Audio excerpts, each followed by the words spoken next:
What's up and welcome back to the Critics Initiative. I'm Dave from Interpreting the Stars, and this is the third film in the Marvel Cinematic Universe, and I'm joined once again by Robbie from the Big Rob Theory to discuss Iron Man 2.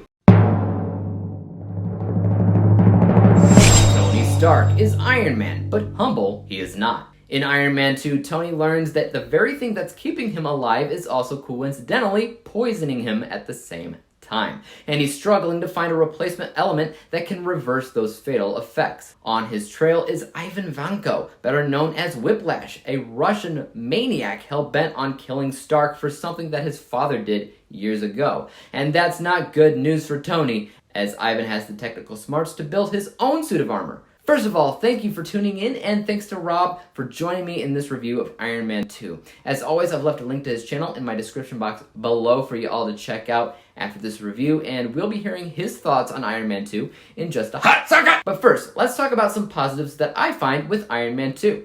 I think for the most part, Iron Man 2 is a solid installment in the Iron Man trilogy, even if I do think it's probably the weakest of the three. I'm most likely alone in that, given how many people actually hate the third film, but because I don't, my least favorite Iron Man movie falls upon this one, the second. But that doesn't mean that it's bad. It works. It especially works as a bigger introduction to the MCU than the last one was, because both Iron Man and the Incredible Hulk were really just standalone films above all else. This film was our first introduction to Black Widow herself, Scarlett Johansson, who would obviously go on to star in a lot of the upcoming MCU films, her last being the latest one, Black Widow. She's pretty darn important here, as she's essentially the face of S.H.I.E.L.D. in addition to Nick Fury.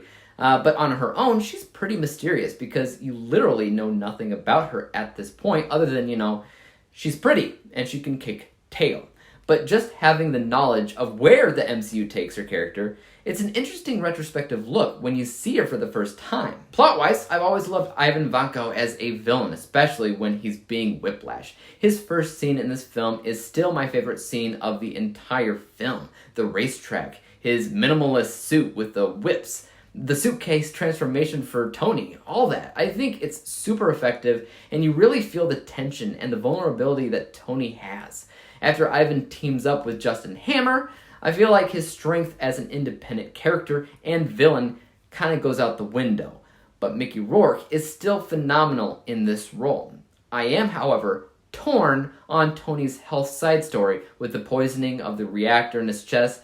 I get it, but at the same time, doesn't that just mirror the first film with the shrapnel slowly killing him and him needing to find a solution to fix that? I know the third film has his panic attacks, which I think I highly prefer, but this poisoning stuff feels kind of unnecessary. They needed to introduce a slight story involving Howard Stark, though, and I get that. I just feel like they could have done the same thing by focusing on something more original. Now, before I head over to my negatives, let's hear from Robbie on his thoughts. Take it away, man.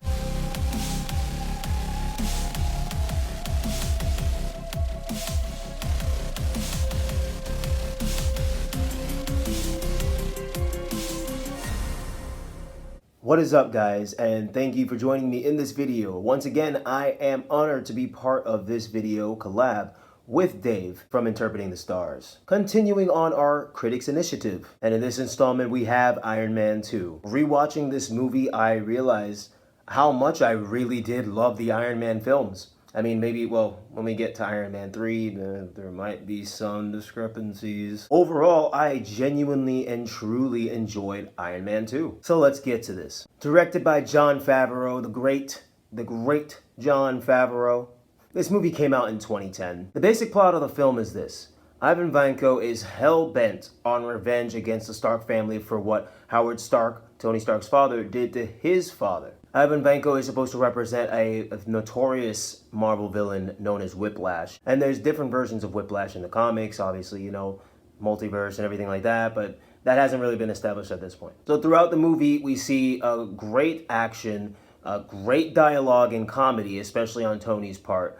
And throughout this movie, you see character change and strong character development by the end of the movie. Throughout the movie, you see Tony kind of just having a nonchalant attitude because he is dying. He needs to find a replacement for something called palladium, because his system is too toxic with everything that's going on within his body. You know, the shrapnel from the first movie is still in his body, and he's trying to make sure that it doesn't reach his heart. And the reactor that he has in is not necessarily the best compound or component, sorry, for what it needs to do. So throughout the movie, he's struggling because his blood toxicity keeps going up and up and up until he finds a replacement for palladium, which his father kind of instigated back in 1978. I believe it was 1978, when he made some videos for Tony and showed him a model and said, "This is all for you. You know, I'm limited by the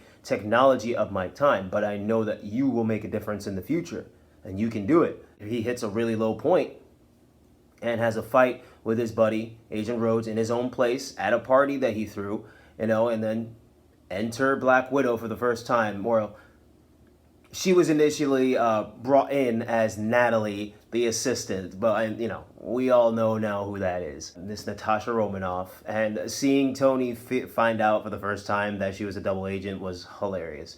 Great scene, very great scene. After this fight, Agent Rhodes takes the Iron Man suit and brings it to a government facility because that's what the government wanted. Justin Hammer, played by Sam Rockwell, is obviously a shady dude, and he wants the technology for himself, but also for Ivan to help him. But what Justin doesn't really know is that Ivan already had his own MO from the start, which, I mean, come on, you should have known that. You should have known that, Mr. Hammer.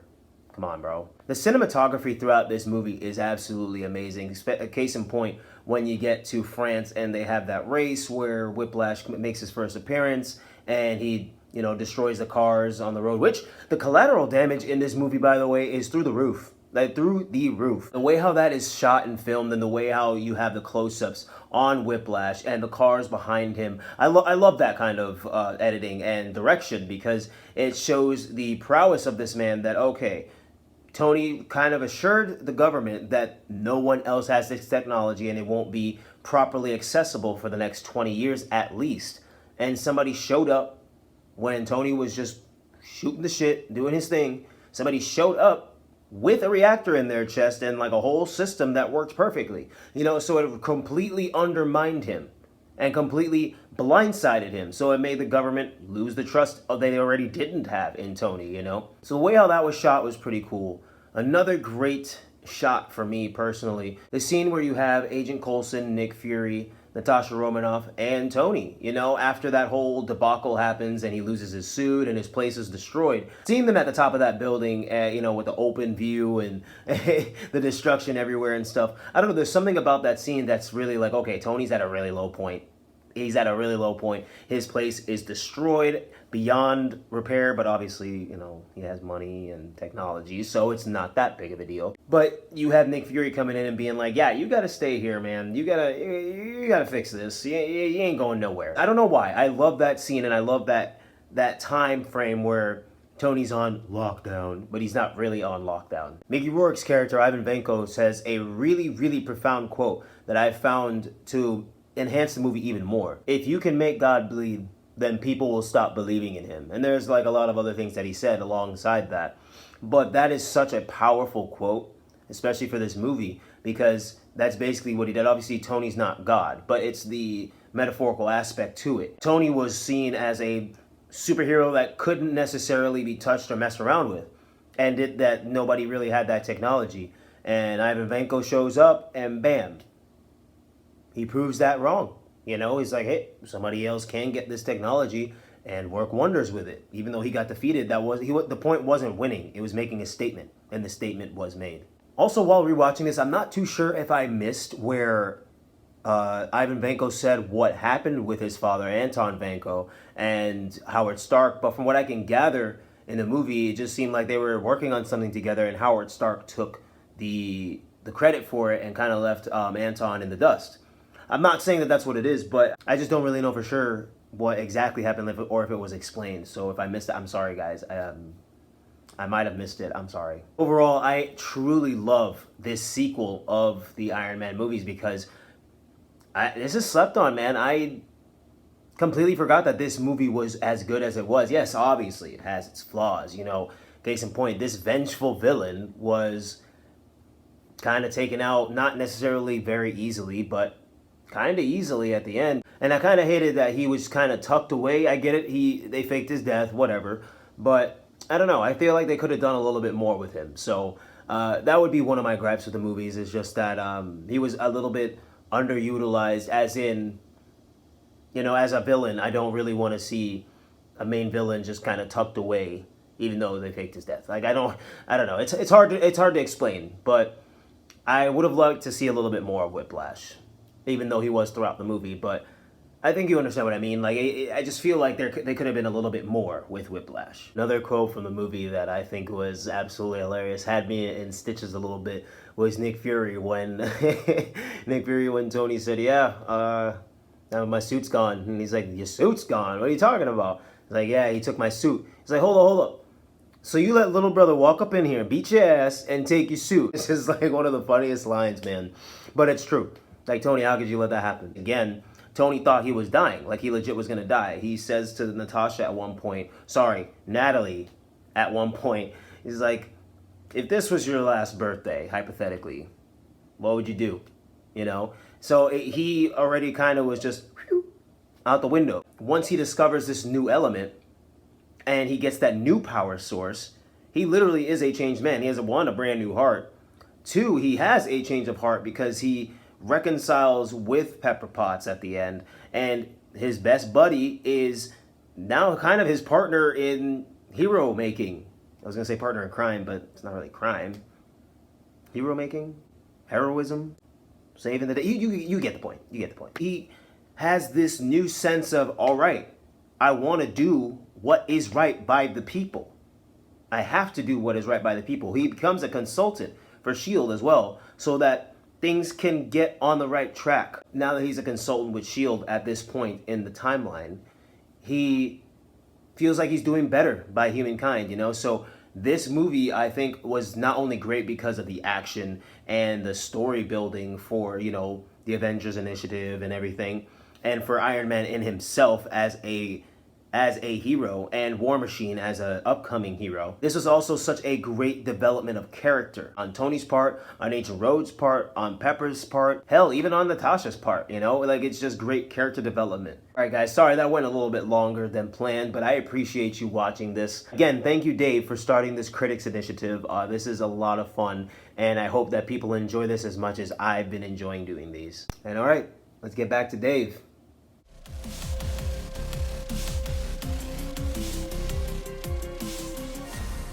Thank you to the Big Rob Theory for discussing your thoughts on this movie. Yeah, man, I definitely appreciate you joining me again, and I definitely enjoyed hearing your thoughts. Seems like you certainly enjoyed it a fair amount more than I did. I by no means hated it, but in the trilogy, for me, it's the least favorite. Seems like that might be your third, so it'll be interesting when we talk about Iron Man 3. I particularly like when you were talking about Ivan's speech about if you can make God bleed, then people will stop believing in him. I also really like that line, and I consider it to be one of the better lines of this first phase altogether. As for my negatives, I'm going to bring it back to the originality argument. I personally liked when Whiplash showed up with his suit. Nothing about that felt too much like Whiplash was creating an Iron Man suit for himself, like Ironmonger did in the first film. His suit felt fresh. However, when Justin Hammer shows up, he essentially just wants Whiplash to build him Iron Man suits for his own personal army to command, which is annoying because Justin Hammer is essentially being the Ironmonger, just, less threatening. I mean, seriously. Sam Rockwell does nothing more than scream idiot when playing this villain. I mean, it's kind of the point. I do like him as an actor, but he's not that smart, and they're at least self-aware enough to know this, that they make Ivan laugh him off all the time. But still, Ivan's potential is still squandered because Justin Hammer is the main villain here. And that's just based off of how much screen time in the film he gets versus Whiplash. Everything else really is business as usual, though. The first movie is definitely the better film just because that did a better job introducing you to Tony, to having jokes that are a little bit more fresh, and by having a villain that felt more threatening all around. But you know what this movie has that is better than the first or third? That stinking suitcase that turns into the Iron Man suit. I just can't. Logically, it makes no sense, but I love it. It's my favorite Iron Man transformation, ever, I think. We'll see though. Let's go ahead and break down my final score from an unbiased technical vantage point. A lot of this stuff is comparable to the first. Great use of visuals, great action, great comedic timing from Robert Downey Jr., and in general, Whiplash is a lot of fun. It's not a movie that technically will blow your socks off or anything, but it is solid for what it is. This score is 78%. My bias score, or how I felt about it overall, is a tiny bit better because it is an Iron Man film, and Iron Man is my dude. However, out of the entire trilogy, I can't help but think this is the movie that you don't really need to see that much. Not much happens in regards to connecting it with the rest of the MCU other than the post-credit Thor scene, and in general, Black Widow's existence. This score is 82%, 82 out of 100 possible stars, which means when you combine these two scores together, we come to the final rating of 80%, 80 out of 100 possible stars, or a B+ letter grade. Guys, thank you once again for tuning into the Critics Initiative. Robbie will return in my Avengers review, but until then, let me know your thoughts on Iron Man 2 in the comment section down below. How do you rank it as an Iron Man film, and where do you rank it in the MCU altogether? As for YouTube, you guys know what to do. Hit that like, subscribe button, and bell to be notified when I come out with my next review. And until then, peace out. Dave examines movies we just watch for fun. Davey is the expert. He is the #1 critic that I go to when I need